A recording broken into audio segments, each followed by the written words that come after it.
Welcome back to the Soundodger 2 editor tutorials.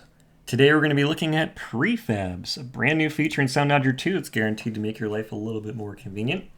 So let's just say you have a pattern here that's playing, and we're going to add a bunch of things here. You can see they go to the beat. Right, and then you have that, very good.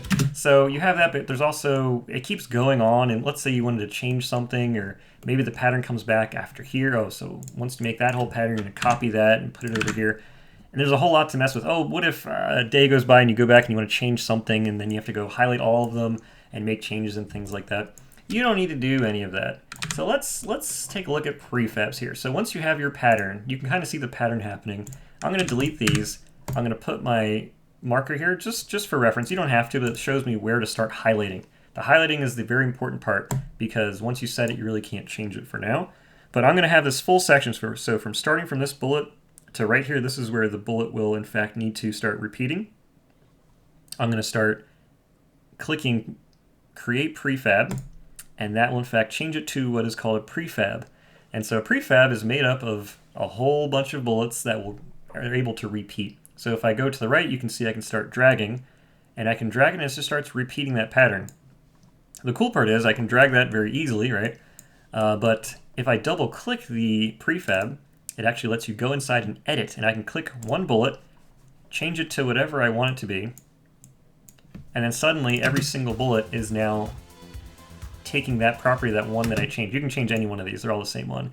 In fact, you can even start dragging them and they all update at the same time, because one is connected to all of them. I can even add more bullets here.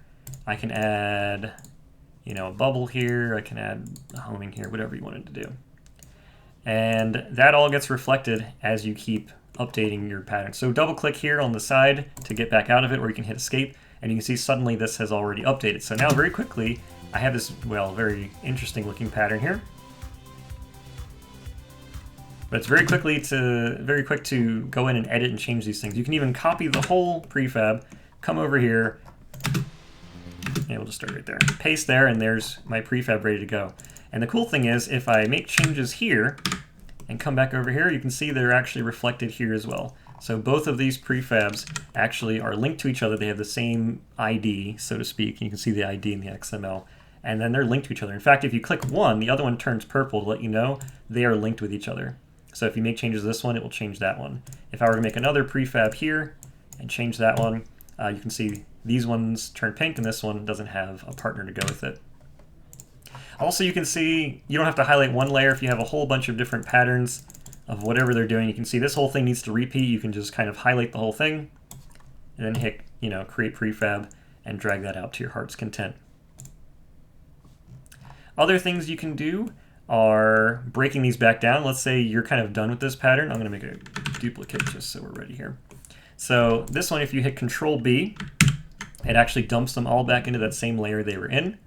And this may not be convenient because we had a whole bunch of different patterns here. You can see that, we wanted to preserve all these. So actually, another thing you can do is break to all layers. These are these two buttons here, by the way. If you do Control Shift B, it'll actually break them back into how they were. So that's a quick way to work with that. The last thing I wanted to show is that you can even just have a simple single pattern going if you wanted to. Let's say, put it here, we'll do that. Simple pattern, have that go the whole time. If there's a break,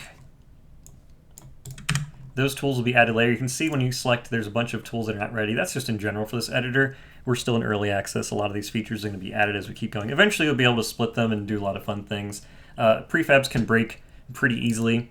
In fact, let's see, if we did a partial amount here, so you can see this is kind of half of one section.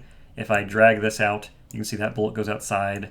Or if I were to make a new bullet here and drag in, there isn't one that should be right there. Don't worry, it'll all correct itself once you go out and resize. It fixes itself there. And when you save it and go into play the level, it'll be fine as well. But that is the gist of working in prefabs. In fact, most of my levels are made of prefabs now just because there's a lot of repeated patterns. It's a very quick way to get through your level and fill it in really quickly and make a bunch of fun things. So have fun with that. Enjoy. Tune in next time for our final tutorial for at least this early access launch, where we're going to be looking at events and advanced bullet stuff.